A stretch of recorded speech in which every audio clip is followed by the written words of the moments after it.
E nós estamos em pré-congresso, como foi anunciado na hora dos avisos. Nós estamos próximos de termos o nosso Congresso Liderar 2025. E como é de praxe, nos períodos que antecedem os congressos que fazemos aqui na igreja, nós estamos já aquecendo os motores para o congresso. Nós hoje vamos refletir sobre o tema Influenciando Gerações, mas nós gostaríamos de começar lembrando aos amados irmãos da visão que Deus tem dado para nós aqui na igreja, para por essa visão nós pautarmos a nossa vida e os nossos relacionamentos como Batista Gênesis, como membros da Batista Gênesis. E a visão é uma igreja contextualizada que valoriza a vida em comunidade, constituída de pessoas comprometidas com Jesus Cristo e capacitadas para desenvolver um ministério frutífero e impactante no meio da sua geração. E essa visão nós temos, por direcionamento de Deus, trabalhado ela em cima de 3 pilares. Nós temos o pilar do servir a Deus para a edificação da igreja e alcance de outras vidas. O alcançar, apresentar e viver o Evangelho de modo que as pessoas se sintam atraídas a Cristo. E o relacionar, que trata sobre viver um relacionamento verdadeiro com Deus e com o próximo, de modo que a nossa vida e a vida daqueles que nos cercam seja edificada e transformada. E Deus ele tem nos dado essa visão já há alguns anos e temos trabalhado em cima dela, porque, queridos, nós vivemos uma época de grandes desafios para a igreja cristã. Nós temos vivido em um mundo cada vez mais secularizado. É incrível como nós temos visto a nossa sociedade se afastando rapidamente dos valores cristãos que, ainda que de maneira sutil, eles pautavam a nossa sociedade. Alô, som? É para mudar o microfone? Ok?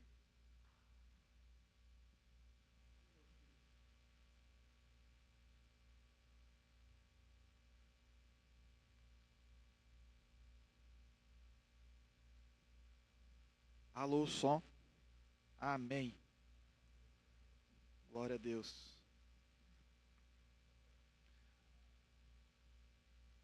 Aleluia.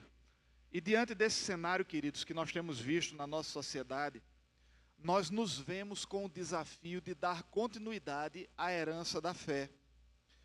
E esse é um ponto crítico para a igreja. Nós temos pensado a respeito disso já há algum tempo. Ano passado tivemos o Congresso da Família aqui, cujo tema foi legado. Que legado estamos deixando para gerações posteriores? Nesse ano de 2025, nós vamos continuar pensando sobre isso, nos cultos à Viva, nos GRs. Ao longo desse ano, nós vamos estar refletindo sobre o nosso papel como indivíduo e como grupo nessa tarefa de dar continuidade à obra de Deus.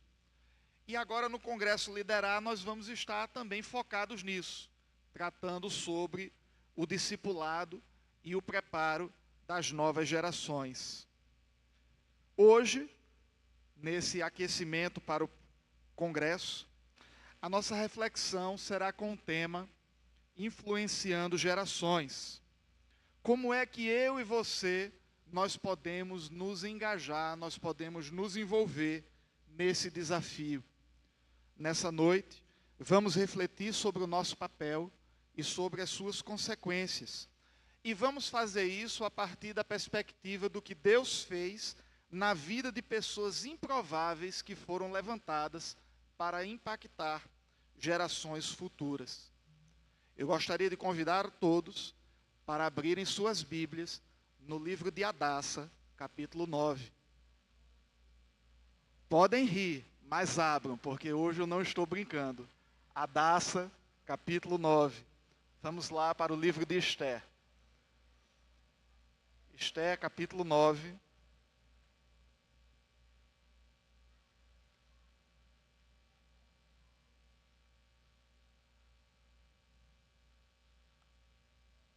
E enquanto vocês abrem, deixa eu passar um resumo do que é que a gente viu até agora nesse livro. Nós estudamos os primeiros 4 capítulos do livro de Esther em 2 pregações. E nós vimos que o livro de Esther, ele aborda o que acontece com o povo de Israel na cidade de Suzã, capital do Império Persa. Este império era o maior império daquela época. Ele começava lá nas margens do rio Indo, na Índia, e ele se estendia até a Etiópia, na África. Era um terreno imenso e era um império muito poderoso.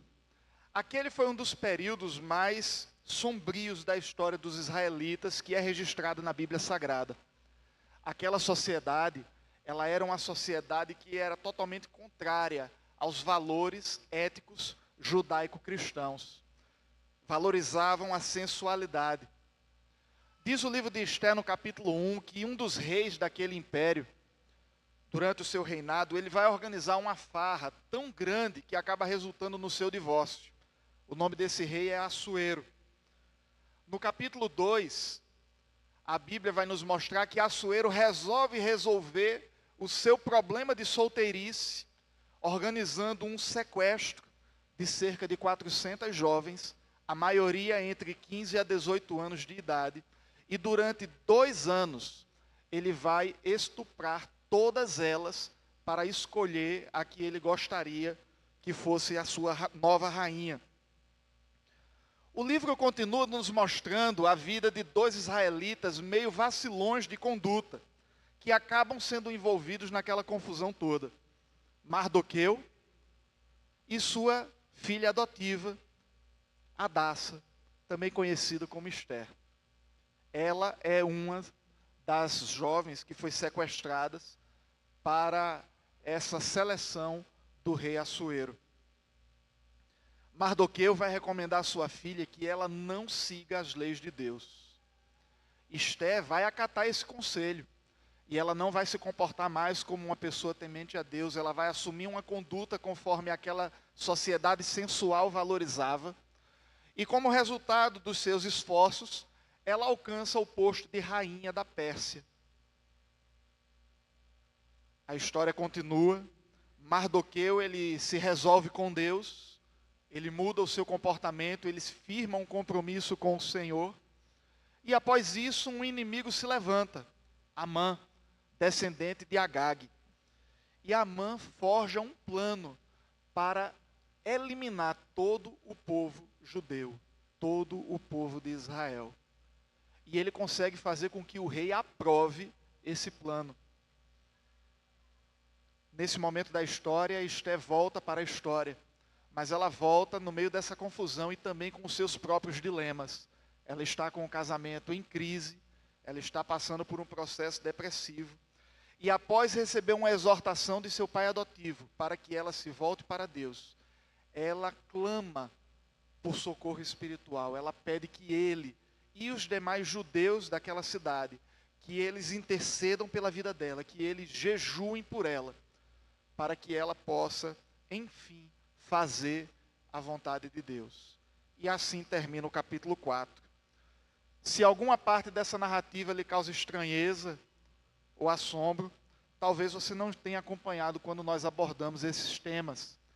E aí eu convido com calma a depois você ir no canal da igreja, no YouTube ou no aplicativo, na ministração do dia 29 de setembro, Quem Somos Nós na Casa da Pérsia, e na ministração do dia 29 de dezembro, que foi Juntando os Cacos e Remendando os Vasos. Hoje nós vamos para os capítulos 9 e 10. Mas espera aí, a gente viu até o capítulo 4 e agora está indo para o 9. mas assim a gente vai pular o miolo da história. Vai ser necessário. Devido à temática desse pré-congresso, é necessário que nós abordemos hoje os capítulos 9 e 10. Todos abrindo suas Bíblias, vamos lá para Ester, capítulo 9, e nós vamos ver uma carta que foi escrita por Mardoqueu. Ester 9, versículos 20 a 22. Mardoqueu registrou por escrito todos esses acontecimentos e enviou cartas para todos os judeus de todas as províncias do rei Assuero, tanto as mais próximas como as mais distantes em todo o reino. E ordenou-lhes que todos os anos lembrassem e guardassem o 14º e o 15º dia do mês de Adar, isto é, entre fevereiro e março. Porquanto, nesses dias, os judeus foram livres dos seus inimigos. Neste mês, a sua humilhação e tristeza tornou-se em honra e júbilo, e o seu pranto se tornou um dia de festa.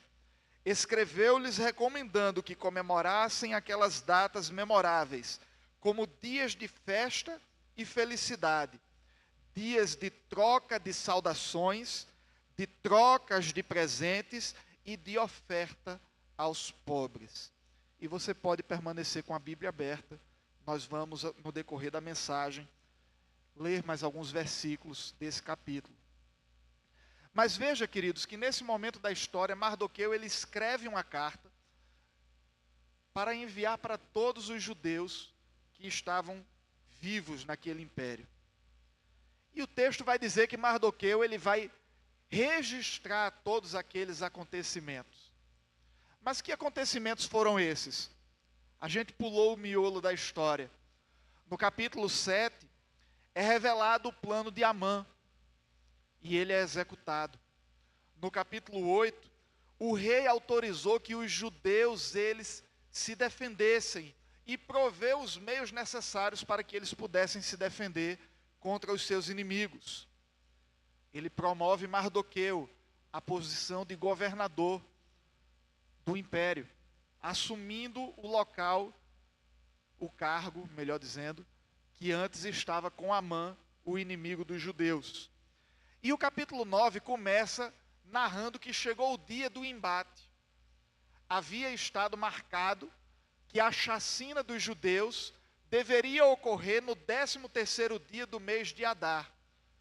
Então, naquele dia, os judeus em todo o império se colocaram em posição de luta armada para defender as suas vidas, a vida dos seus familiares contra os seus inimigos. E naquele vasto império de 127 províncias, que começava nas bordas da Índia e ia até a Etiópia, ocorreu uma luta civil, uma luta armada.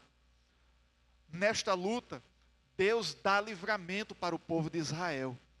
E o povo de Israel vence os seus inimigos. Cerca de 75 mil inimigos de Israel morrem no meio dessa luta. A luta dura um dia apenas em todo o império. Na capital, precisou ter um segundo dia. Quando termina a luta, no dia seguinte àquela batalha, o dia 14, os judeus de todas as províncias, eles celebram a vitória que Deus deu. E na capital, essa celebração ocorre no 15º dia, porque o 14º dia ainda foi dia de luta na capital. E então, Mardoqueu, ele registra esses fatos, e ele manda essa carta para todo o povo de Israel, todo o povo judeu, dizendo: olha, vocês esse ano, vocês comemoraram o 14º e o 15º dia. A partir de agora, vocês devem comemorar isso todos os anos. Vocês devem comemorar isso todos os anos, para lembrar o livramento que o Senhor deu. Queridos, nós precisamos entender que nós devemos sempre nos recordar dos marcos de fé que o Senhor nos proporciona. No Antigo Testamento, nós vamos ver, não uma vez ou duas, mas diversas vezes, o povo de Israel, quando queria constituir um memorial de alguma coisa, eles pegavam pedras e construíam um pilar. E aquele pilar assumia a posição simbólica de representar algo que Deus havia feito pelo povo.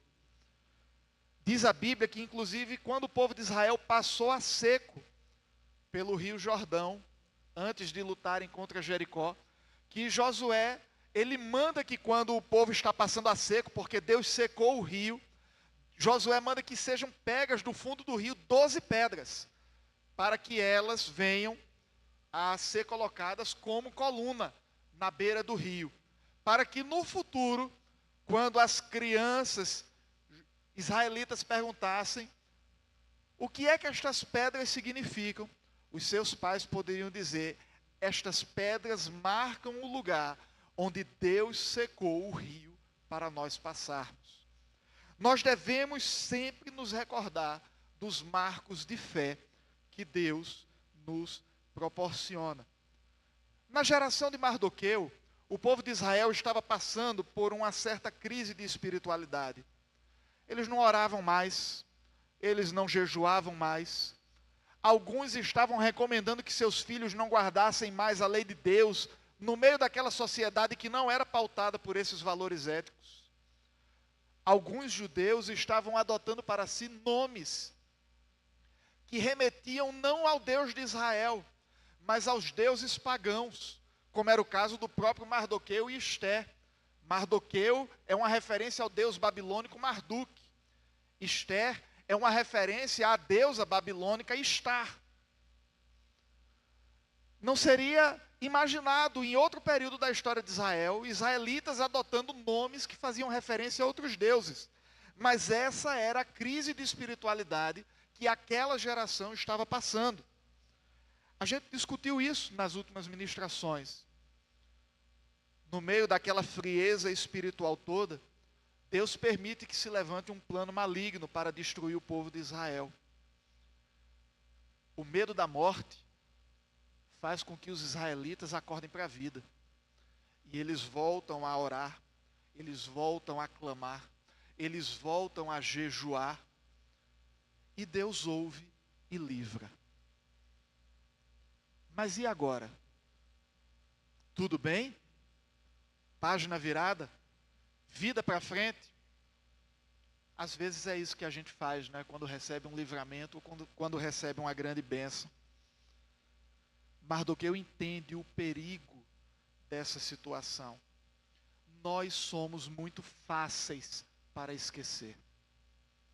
Nós somos muito fáceis para deixar cair no esquecimento aquilo que Deus fez por nós. É por isso que ao longo da Bíblia, Deus ele sempre vai instituir memoriais para o seu povo.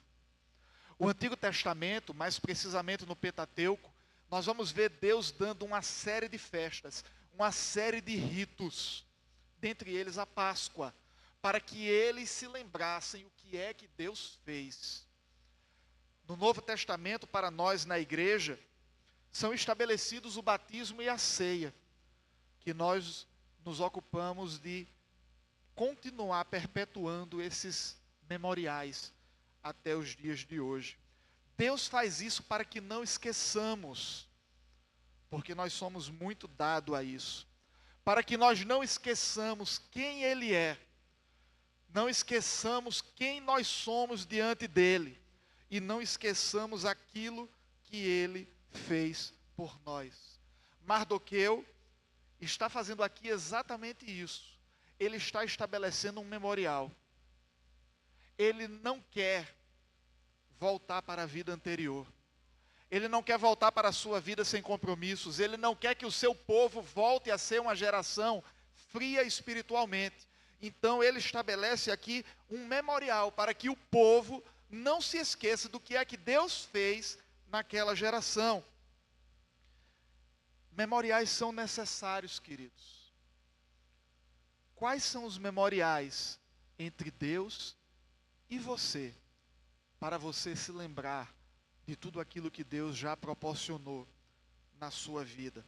O que você cuida para não esquecer aquilo que Deus fez? Nós temos diversas pessoas dentro da igreja cristã que vão entender que somente o batismo e a ceia são memoriais para a igreja. Mas não é isso que a Bíblia ensina. A Bíblia ensina que o batismo e a ceia são memorial estabelecido para toda a igreja.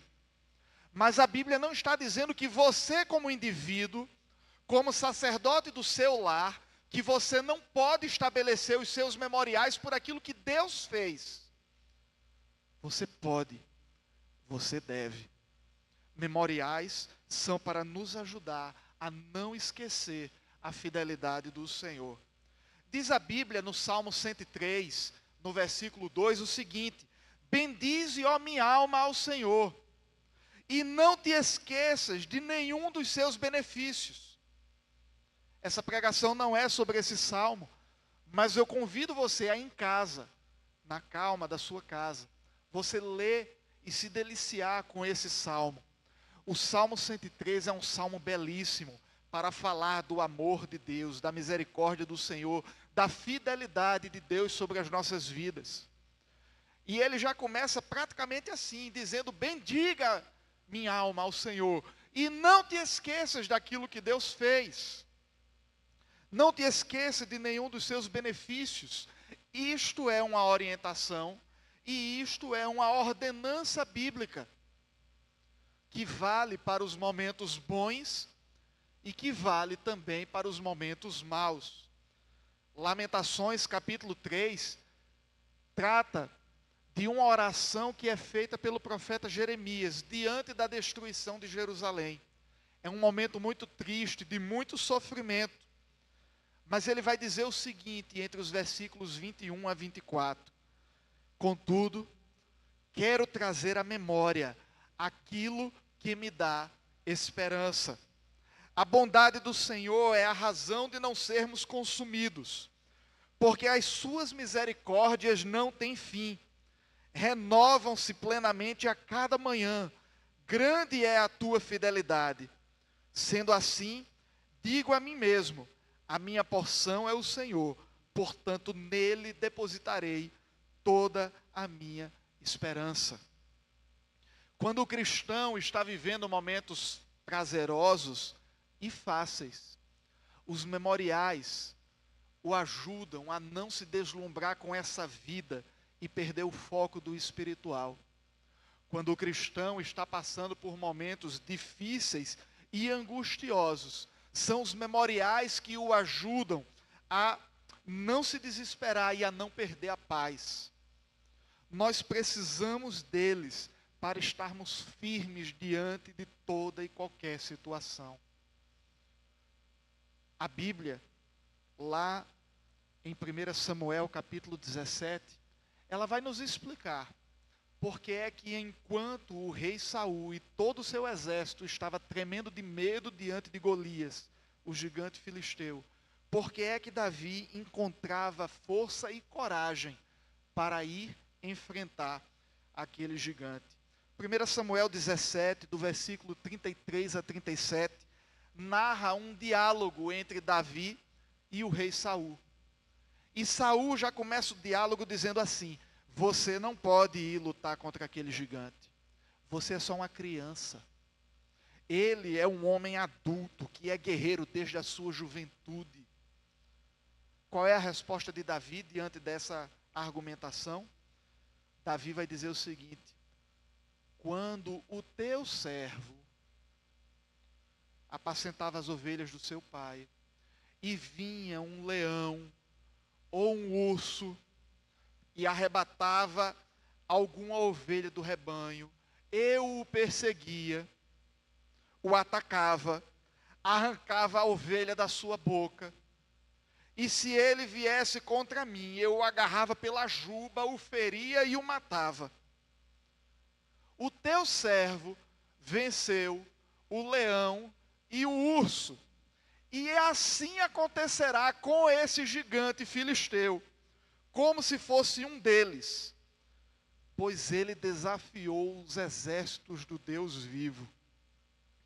O Senhor que me livrou do leão e do urso é o mesmo Senhor que vai me livrar das mãos deste filisteu. Percebe o valor do memorial? Saul poderia também fazer memoriais de diversas batalhas que ele lutou e venceu na força do Senhor, mas ele não fez isso. Quando se levanta o gigante, ele se acovarda. Mas Davi bem sabia o que é que Deus já havia feito, porque ele estabeleceu esses livramentos de Deus como memorial para ele. E ele vai lutar, e ele vence. Você vem a mim com espadas e com lança, eu vou a ti, em nome do Senhor dos Exércitos. Nós precisamos de memoriais. E aí eu pergunto novamente, quais são os seus memoriais? Nós precisamos de memoriais. Eles não precisam ser elaborados, mas eles precisam cumprir o seu propósito de nos fazer não esquecer daquilo que o Senhor tem feito e de quem o Senhor é. Em nossa família, nós estabelecemos alguns poucos anos atrás um memorial. Em 2022, nós passamos por um momento de muito estresse. Alguns irmãos aqui da igreja ainda estão passando por isso e pedimos que vocês continuem orando por todos aqueles que estão nesse imbróglio que envolve a Braskem aqui na nossa cidade. Mas nós passamos pelo estresse de ter o nosso apartamento envolvido na região que tinha que ser desocupada. Recebemos carta informando que teríamos que sair do apartamento até o dia 31 de dezembro, ou receberíamos ordem de despejo. Passei, em 2022, os meses de novembro e dezembro, procurando um apartamento para alugar. O Braz lembra disso, ele procurou apartamento, o João da Diana procurou apartamento, outros irmãos aqui da igreja procuraram apartamentos, e todas as portas que apareciam, de repente se fechavam, a pessoa desistia de alugar, a pessoa cedia a casa para um parente que casou recentemente e tal, não consegui, por incrível que pareça, alugar um imóvel em Maceió. E aí, no final de 2022, nós tivemos que encaixotar todas as nossas coisas, elas foram recolhidas pela transportadora, que prendeu todos os nossos bens no depósito no período de festas de final de ano, e nós passamos o Réveillon de 2022 apenas com uma mala de roupas, em uma pousada que dizia que nós só poderíamos ficar até meio-dia do dia 1º de janeiro, porque não havia mais vagas. No dia 1º de janeiro, às 5 horas da manhã, Deus levanta uma pessoa que foi passar Réveillon lá no interior. E ela volta para Maceió, tendo passado a noite anterior em festa com a família. E ela vem, e ela passa a manhã do dia 1º, limpando a sua própria residência, para nos ceder pelo tempo que fosse necessário. E ela vai morar com os seus familiares no interior, para que nós tivéssemos um teto. O que é isso, queridos? Isso é o cuidado de Deus sobre as nossas vidas. Nós saímos da pousada de meio-dia, de 2 horas da tarde, e recebemos a ligação: podem vir, porque a casa já está limpa e arrumada para recebê-los. Passamos 3 meses sendo vizinhos do Braz, porque esse apartamento era no mesmo prédio que ele morava. E aí, depois da virada de ano, conseguimos pegar algumas coisas na transportadora, levamos o que era básico para a gente ficar nesse apartamento. E no meio das coisas que foi para lá, tinha um panetone que a gente tinha ganho de final de ano. E as meninas crescendo o olho naquele panetone. E Deus me disse: não abra o panetone. E as meninas passaram aqueles meses querendo comer o panetone. Todo dia perturbava. E eu: não vamos abrir. Não adiantava explicar muito, né? As meninas ainda eram menores. Mas Deus disse que não era para tocar naquele panetone. Vai fazer o quê? Coisas complexas ou coisas simples. Deus manda, a gente tem que obedecer. E aí, depois de 3 meses, Deus nos leva para a casa na qual nós estamos morando hoje. E na noite que nós vamos dormir a primeira vez naquela casa, Deus fala comigo e diz: vai lá na caixa e pega o panetone. Traz o panetone para a tua mesa e faz um culto de ações de graças com a sua família. E aí eu peguei aquela caixa de panetone, queridos, e aí quando eu fui abria pela parte de baixo, estava lá a validade, o panetone vencia naquele dia. Deus já estava marcando o dia de nós irmos para a nossa casa. E nós estabelecemos isso como um memorial. Deste ano para cá, todos os anos, em março, se come panetone na minha casa. E eu nem gosto de panetone, mas foi um memorial que nós estabelecemos com Deus, para não esquecermos daquilo que Deus fez. Quais são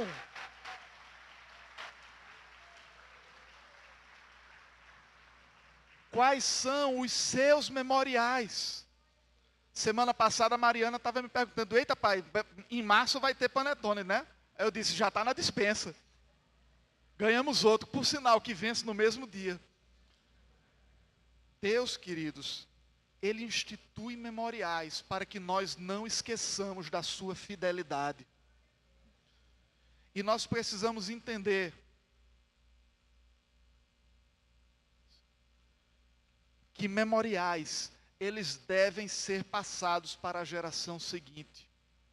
Eu não sei se você prestou atenção lá no texto que nós lemos de Mardoqueu. Mardoqueu escreveu aquela carta para que os judeus daquela geração guardassem essa festa. Mas o que é que os judeus fazem quando recebem essa recomendação de Mardoqueu? Eles assumem para si o compromisso de passar isso para gerações posteriores. Para você que ainda está com a Bíblia aberta, vamos ler Esté capítulo 9, versículo 26 a 28.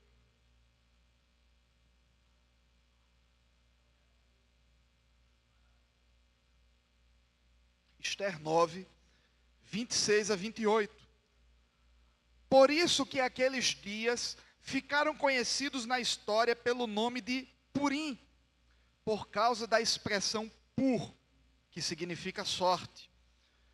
Considerando tudo o que estava escrito nesta carta, e considerando tudo que tinham visto, e considerando tudo que de fato havia ocorrido em todo o reino, os judeus decidiram estabelecer o costume de que eles e os seus descendentes e todos os que se tornassem judeus não deixariam de celebrar anualmente esses 2 dias memoráveis, exatamente na forma estabelecida, descrita na carta e nas suas datas corretas. Esses 2 dias seriam lembrados e guardados em cada família, em todas as gerações, em todas as províncias, em todas as cidades.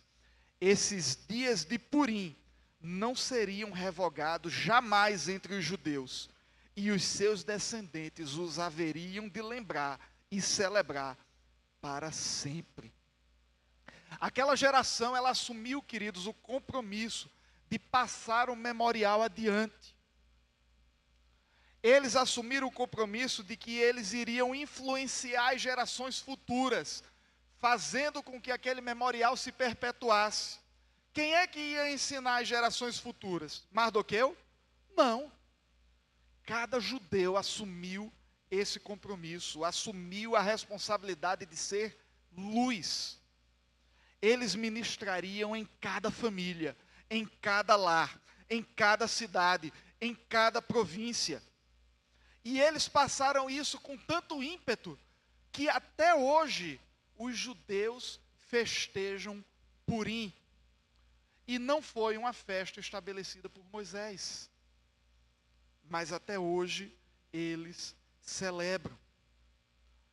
Aquela geração que estava apática, em meio a uma sociedade mundana e sensual, ela foi sacudida por Deus e ela assume o seu dever de ser um referencial para a sociedade. Eu e você precisamos atentar para isso. Eu e você precisamos lembrar daquilo que Jesus falou lá no meio do Sermão do Monte, em Mateus capítulo 5, do versículo 14 a 16, quando ele fala: vocês são a luz do mundo. Uma cidade edificada sobre um monte não pode ser escondida. Da mesma forma, ninguém acende uma lâmpada para colocar debaixo de um cesto, mas pelo contrário, quando ela está acesa, é colocada no velador para iluminar a todos os que estão em casa.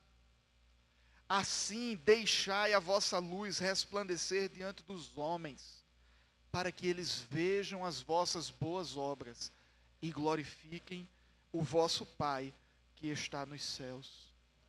Atenta para isso, queridos, porque Jesus não disse que quando eu e você quiséssemos, nós seríamos luz. Ele não falou assim. Ele não disse para a gente agir como luz quando tivesse vontade. Não, ele disse que eu sou luz. Ele disse que vocês são luz.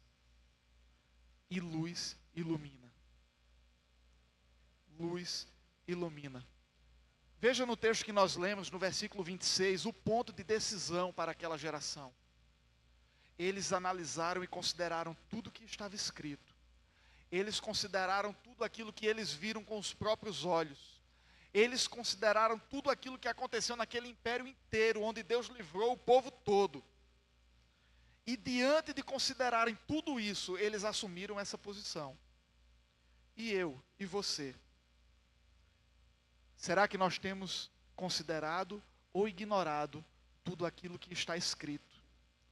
Tudo aquilo que os nossos olhos contemplaram que Deus fez e tudo aquilo que tem acontecido no mundo em que nós vivemos, nessa Pérsia na qual nós estamos inseridos nos nossos dias. Nós estamos ignorando tudo isso? Ou será que eu e você já nos posicionamos como sendo um agente de transformação para as gerações posteriores? Eu e você precisamos considerar isso. Nós não fomos chamados para viver nessa terra a passeio. Nós fomos chamados para sermos referencial no meio dessa nossa geração. Eu e você precisamos assumir esse compromisso. Afinal, como diz Provérbios, capítulo 11, versículo 14, não havendo sábia direção, toda a nação é arruinada. Mas o que a pode restaurar é o conselho de muitos sábios. Eu e você precisamos assumir esse compromisso. Aquela geração que antes era apática, ela assume esse compromisso. E eles assumem o compromisso de orientar os seus filhos, e eles assumem o compromisso de orientar aqueles que se tornassem judeus. Eles assumem o compromisso de cuidar espiritualmente dos seus filhos e dos novos convertidos. O foco deles era, a partir de agora, nós temos que cuidar de todos aqueles que são povo de Deus. Nós precisamos levá-los a guardarem na memória que o Senhor é fiel. E eles vão assumir isso. E para eles cuidarem de tanta gente, era necessário que eles entendessem que eles precisavam se relacionar com as pessoas. Queridos, por mais que a gente fale isso, nós cristãos, nós temos uma tendência a querer viver dentro de uma bolha. Mas nenhum de nós foi chamado para viver dentro de uma bolha. Nós estamos no mundo, nós temos que nos relacionar com o mundo. Na nossa primeira ministração sobre o livro de Esther, nós comentamos que quando nós estamos em exílio, nós somos tentados em duas direções opostas e igualmente perigosas, que é a conformidade e o isolamento. Na conformidade, a pessoa adota a cosmovisão do mundo, os valores do mundo, o comportamento do mundo, e a assimilação acontece. Ela se macula, ela se mancha com o mundo. No isolamento, a pessoa tenta viver em um grupinho fechado, de pessoas que pensam exatamente igual, para não permitir que sejam influenciados pelo mundo. Esses dois extremos, eles são perigosos. e são errados. E viver o equilíbrio entre esses extremos é um dos maiores desafios da vida cristã. Viver no mundo, sendo luz do mundo, sem se sujar com o mundo. Nós precisamos entender que é assim. Eu preciso viver no mundo, mas não posso me deixar influenciar pelo mundanismo. Eu não posso me isolar, porque eu fui chamado para ser luz em meio às trevas. Eu não fui chamado para ser luz aqui dentro dessas quatro paredes, com outras pessoas que pensam igual a mim. Queridos, em um ambiente que já está iluminado, qual o valor de acender mais uma lâmpada? Quase nenhum. Agora pegue uma lâmpada e leve para um local que está escuro e acenda e veja a diferença que ela causa. Eu e você não fomos chamados para brilhar dentro da igreja. Eu e você fomos chamados para brilhar lá fora, fazendo com que outras pessoas contemplem o Deus que salvou e transformou a sua vida e a minha. Esse é o chamado de Deus para nós. Foi para isso, inclusive, que Jesus orou por nós, lá em João capítulo 17, antes de ser preso. Do versículo 15 a 18, Jesus ora assim: Pai, eu não estou orando para que você tire eles do mundo, mas para que você os proteja do mal. Eles não são do mundo, como eu também não sou do mundo. Pai, santifica eles na tua verdade. A tua palavra é a verdade. Porque da mesma maneira como você me enviou ao mundo, eu envio eles também. Eu e você fomos enviados ao mundo. Seria muito prático, né? Se na hora que uma pessoa se convertesse, Deus já providenciasse para ela ser arrebatada. Mas lá no céu a gente vai influenciar quem? Não tem geração posterior no céu. Mas enquanto estamos aqui, esse é o nosso papel. A geração de Mardoqueu, ela pondera tudo isso. E ela se posiciona. Nós vamos ser luz para influenciar positivamente as gerações posteriores. Volto a perguntar, e você? Já se posicionou como sendo um agente de transformação para as gerações posteriores? Ou será que, diante desse tipo de questionamento, por acaso passa pela sua cabeça um pensamento do tipo: Deus nunca vai querer usar alguém como eu? Depois de tudo que eu fiz, depois do que eu vivi, não, Deus tem gente muito melhor para usar. Já passou esse pensamento pela sua cabeça? Eu entendo a sua preocupação, mas eu gostaria de lhe dizer que esse pensamento ele não é exclusivo seu. Quando eu estava no meio da minha adolescência, após voltar para Jesus, em um determinado momento eu estava orando a Deus e Deus disse que estaria me chamando para ser ministro. E quando Deus me disse aquilo, eu fiquei me questionando: eu? Como? Senhor, tanta gente na igreja que não te abandonou, nunca te abandonou. Eu passei os 4 últimos anos desviado.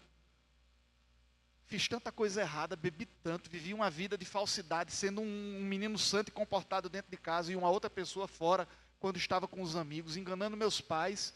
Como é que o Senhor vai querer me usar? Deus, Ele usa as pessoas que Ele salva. Pastor Arri, alguns domingos atrás, compartilhou que passou pela cabeça dele um pensamento parecido com esse, quando Deus disse que iria chamá-lo para o ministério. Esse pensamento que se passa na sua cabeça, ele não é um pensamento exclusivo seu.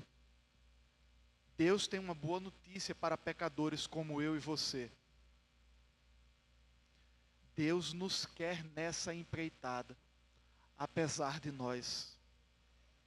Deus é aquele que pode pegar uma lâmpada quase sem brilho ou já apagada e transformar em um farol para direcionar a vida de outras pessoas. Ele fez isso com a vida de Mardoqueu, com a vida de Esté. Ele faz isso com a minha vida e a sua também. Francamente, vendo e estudando o livro de Esther, tirando os óculos Disney dos olhos, a gente vai ver uma situação tão deplorável que a gente olha para a vida de Mardoqueu e Esther e no início parece, não é possível, isso aqui, tudo indica que Deus não vai usar eles para nada. Mas Deus restaura e Deus usa. Eles são tornados instrumentos na mão de Deus. Deus os restaurou e os levantou como referenciais. Ainda está com a Bíblia aberta? Vamos ler uma última porção nesse capítulo 9 do livro de Esther.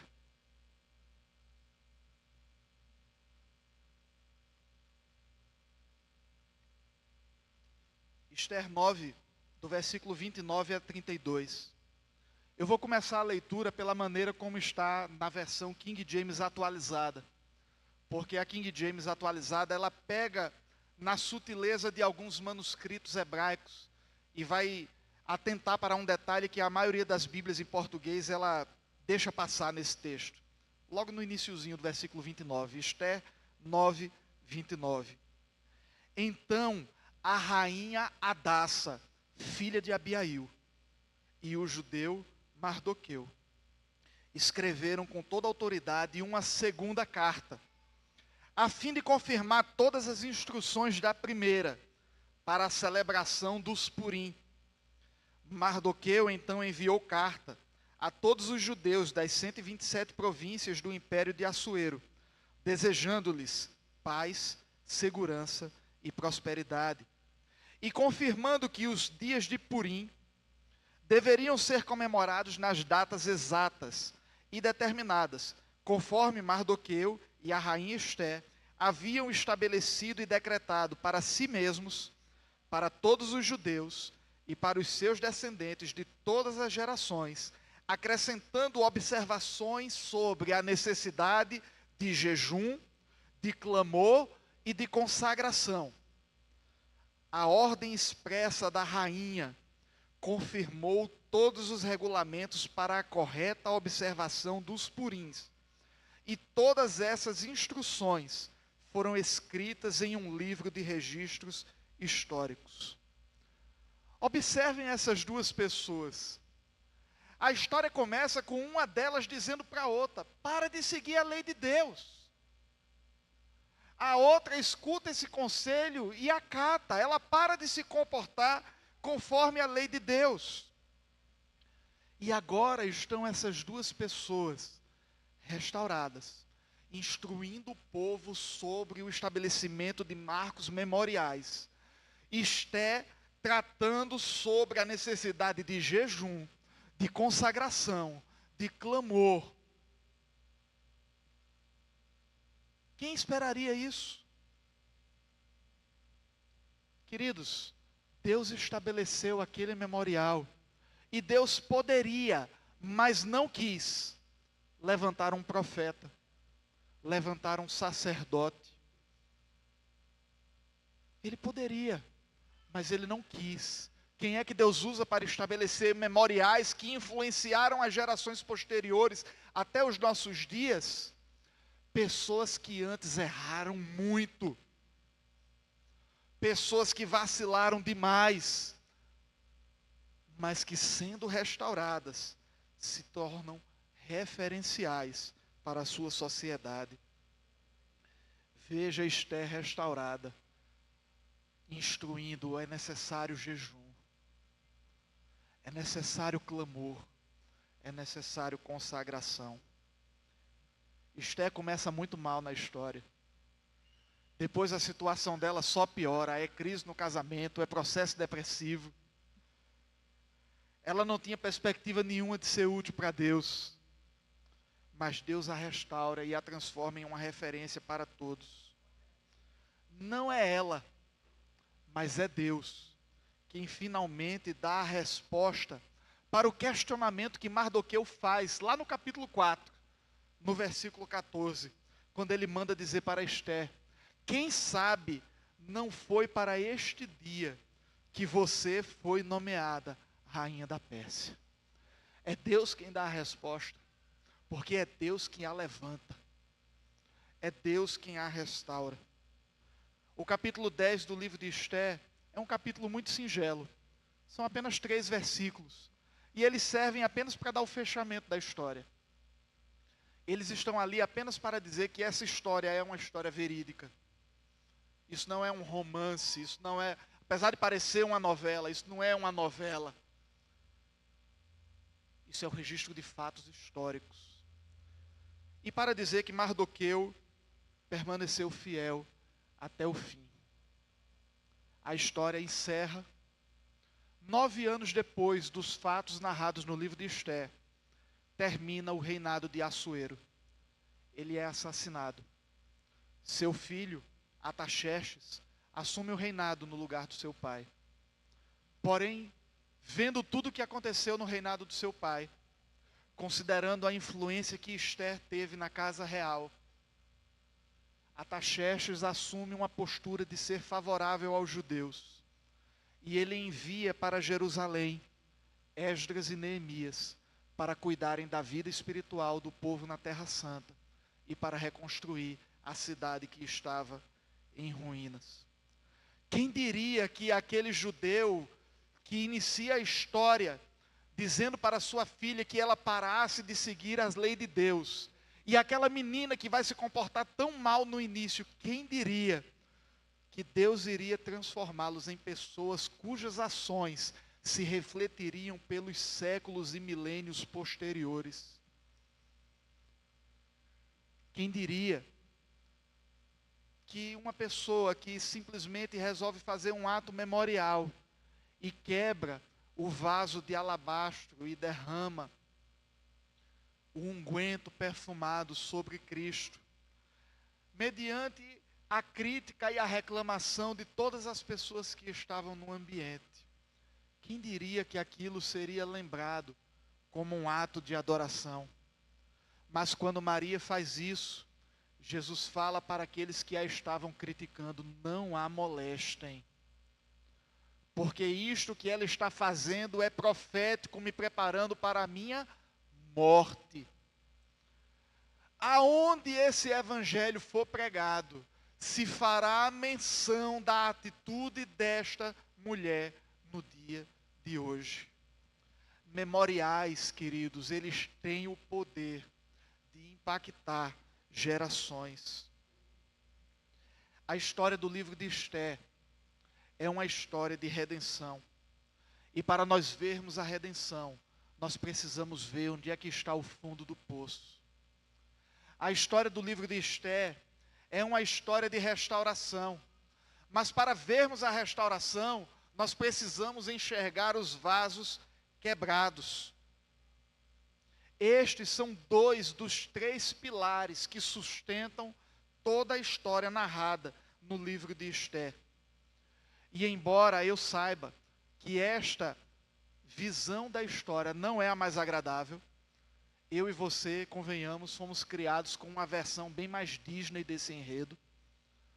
Mas, no entanto, essa visão nua e crua da realidade da sociedade daquela época, ela deixa a história ainda mais bela.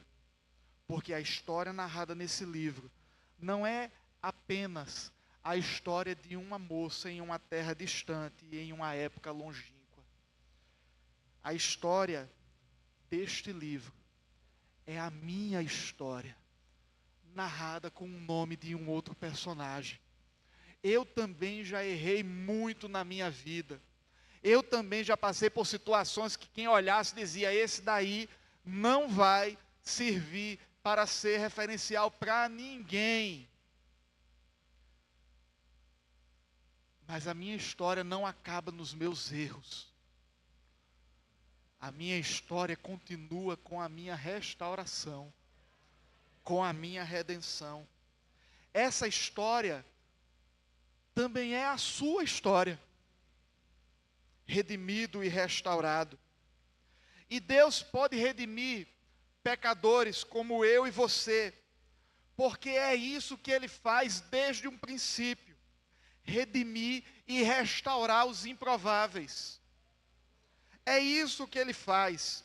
Enquanto você se martiriza por achar que é um imprestável para Deus por causa daquilo que você já viveu, Deus olha para você e já sabe exatamente o tipo de vaso que vai fazer com a sua vida. Nós precisamos entender o que é que significa redenção e restauração. O livro de Esther, ele não é a história de um ser inalcançável, de um ser humano inalcançável em sua pureza. O livro de Esther é uma história de tropeços e de erguimentos. É uma história de erros e correções. É uma história de amor e misericórdia.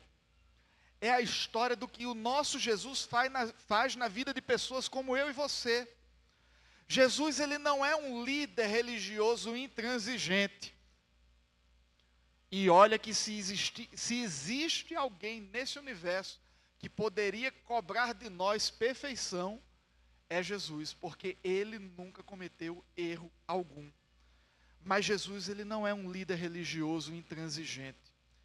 Jesus, ele é o bom pastor que dá a vida pelas suas ovelhas. Jesus é aquele que veio buscar e salvar aquele que estava perdido. Qual das versões da história do livro de Esther se parece mais com a sua vida? É o roteiro de uma princesinha Disney, toda perfeitinha? Ou é o roteiro de uma jovem falha, vacilante, que errou muito na vida, que tropeçou muito? Você não precisa gostar da interpretação nua e crua dos fatos narrados no livro de Esther.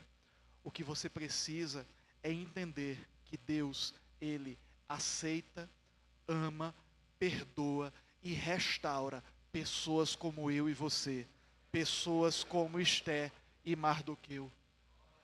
Esse é o nosso Deus. Essa é a história narrada nesse livro. Redenção, restauração. Eu gostaria de convidar todos a se colocarem de pé. O Ministério do Louvor pode vir se posicionando aqui à frente.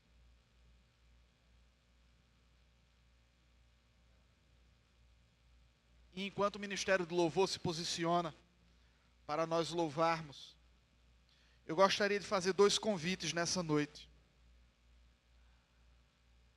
Para você que está nos visitando aqui, ou para você que está também nos assistindo pela internet, eu gostaria de convidá-lo a, neste dia, você assumir um relacionamento com esse Deus que ama pessoas falhas e que restaura a vida delas. Eu não sei como você tem vivido, não sei o que você já fez, mas talvez já tenha passado pela sua cabeça pensamentos desse tipo, de que você já errou muito, de que Deus certamente vai querer pessoas melhores do que você. Deus manda dizer para você que não, que esse pensamento é errado. Deus sabe exatamente o que você fez, e Deus lhe ama apesar disso. Também não ache que a sua história é a mais mirabolante que você vai conhecer. Se nós fôssemos abrir aqui o microfone para pessoas que já estão se relacionando com Deus nesta casa, para ela contar quem foi, você ouviria algumas histórias que lhe deixariam de cabelo em pé. Deus é um Deus que redime. Deus é um Deus que restaura. Há alguém aqui em nosso meio que gostaria de ter a sua vida transformada, começando hoje um relacionamento com Deus? Se há alguém aqui em nosso meio que deseja isso, levante a mão para que possamos ver e orar por você. Há alguém aqui que gostaria de começar um relacionamento com Deus? Temos um jovem ali atrás. Há mais alguém? Eu gostaria de convidar esse jovem a vir aqui à frente. Alguém o acompanhe. Há mais alguém aqui em nosso meio que gostaria de iniciar um relacionamento com Deus? Há alguém na internet que gostaria de começar um relacionamento com Deus? Aí pelo chat mesmo, se manifeste, terá alguém para interagir com você. Há mais alguém? que gostaria de entregar sua vida a Cristo? Não? Fui escolhido por ti, fui separado para ti.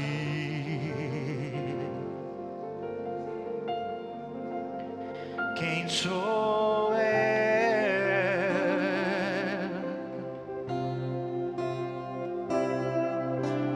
Eu não era a escolha de ninguém.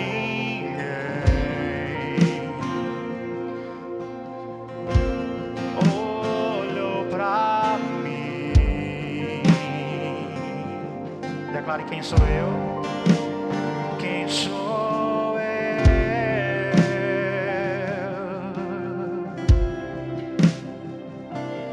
Improvável, mas escolhido.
Separado para ti. Quem sou eu? Quem sou eu?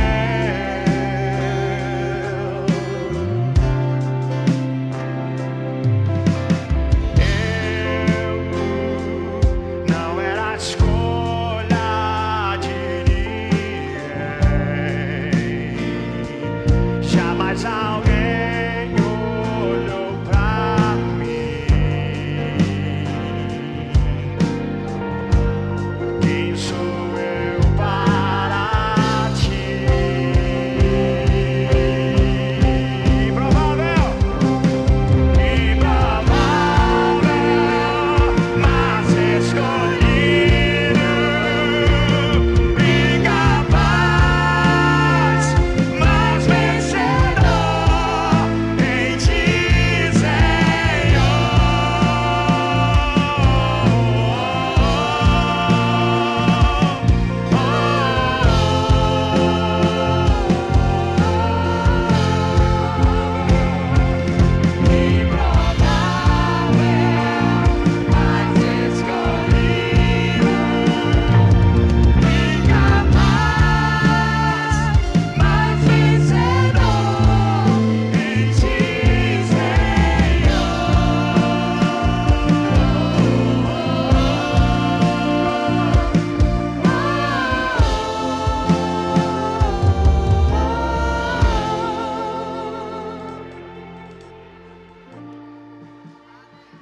Aleluia.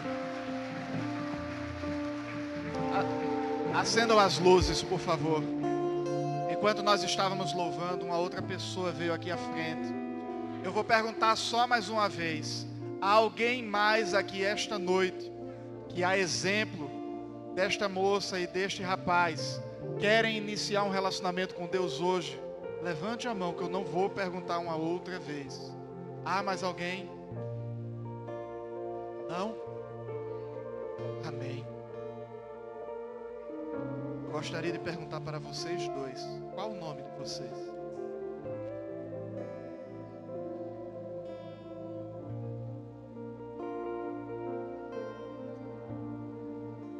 Os céus estão em festa, Alisson e Lariane, pela decisão de vocês de ouvir o convite do Senhor. Eu gostaria de pedir que vocês dois fechassem os olhos e repetissem uma oração que eu farei aqui. Senhor Jesus, eu venho pedir a Ti que o Senhor me receba. Perdoa os meus pecados. Escreva para mim uma nova história. Me receba como filho, Senhor. E caminhe comigo todos os dias da minha vida. Amém. Estendam as mãos para cá. Senhor meu Deus, nós glorificamos a Ti, Senhor, pela vida de Alisson, pela vida de Lariane. Que eles possam, meu Senhor, ter a sua fé firmada em Ti. Toma-os pela mão, Senhor.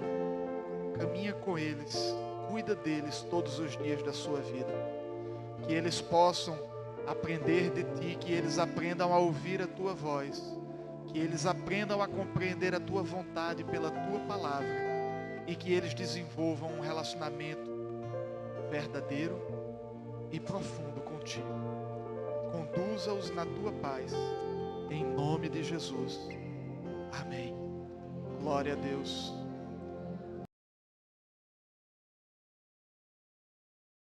Que eu tinha para fazer nessa noite. Eu tenho um segundo convite para você que já começou a se relacionar com Deus.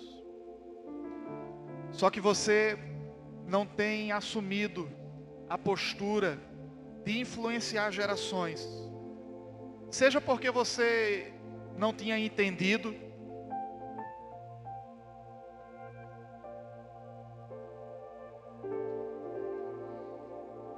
pausa por notícia importante, né?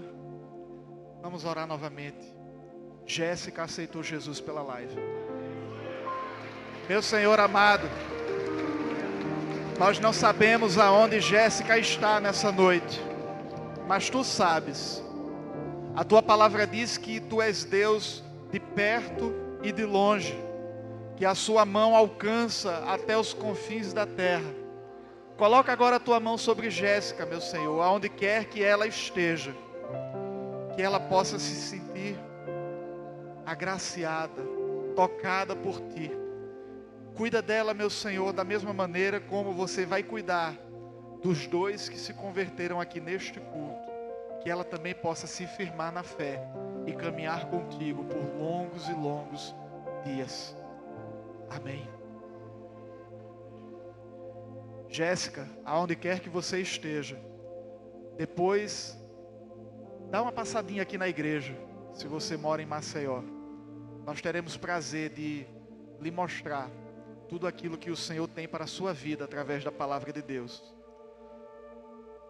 Pela internet você pode estar em qualquer lugar. Se você estiver fora da cidade, se você não mora em Maceió, saiba que Deus também tem igrejas dele na cidade onde você está.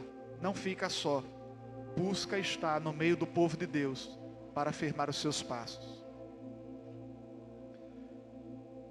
Para nós que já somos pessoas que nos relacionamos, talvez você não tenha assumido esse compromisso de influenciar gerações, seja porque não tinha entendido que esse era o seu papel, ou talvez até você tenha entendido, mas você tem olhado para o seu passado e você tem parado pensando que Deus tem pessoas melhores para usar do que você. Deus quer usar você. Deus quer que você se posicione. Estabeleça os teus memoriais. Assuma o compromisso de influenciar gerações. Seja uma referência dentro da sua casa. Seja uma referência no seu trabalho, na sua escola, na sua faculdade, na sua vizinhança. Seja luz para que as pessoas possam contemplar o teu Deus. E participe desta obra maravilhosa com o Senhor. Amém? Deus tem um papel para você em meio a essa grande obra. Faça parte dessa história. Deus usa os improváveis, porque Ele restaura a todos. Estenda suas mãos. Senhor amado, aqui está o teu povo diante de ti, meu Senhor. Tu sabes aqueles que têm se engajado, tu sabes aqueles que têm receio de estar se engajando naquilo que o Senhor está fazendo na terra nos nossos dias. Mas nós te pedimos, meu Senhor, ajuda-nos a viver do jeito que o Senhor quer. Assim como o Senhor restaurou a vida de Esté, a vida de Mardoqueu, que cada um aqui, meu Senhor, e pela live, que já se relacionam contigo, mas que não têm assumido posição de ser influência para essa geração, que o Senhor possa nos libertar dos grilhões que nos impedem, para que nós possamos nos erguer como um exército poderoso nessa terra, a teu serviço, para que as pessoas contemplem a tua glória, para que as pessoas sejam atraídas a ti. Ajuda-nos, Senhor, a lembrar dos teus benefícios. Ajuda-nos a lembrar dos teus atos de misericórdia e fidelidade sobre as nossas vidas. E nos mostra, meu Senhor, quais são os memoriais que precisamos erguer, para que possamos contemplar e permanecer lembrando que grandes coisas fez o Senhor por nós, e que por isso temos motivos para estar alegres.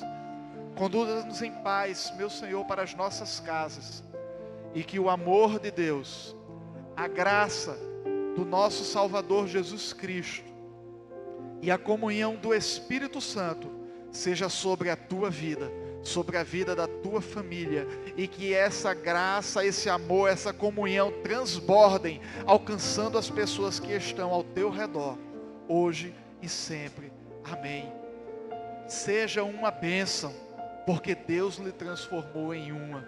Tenha uma semana abençoada.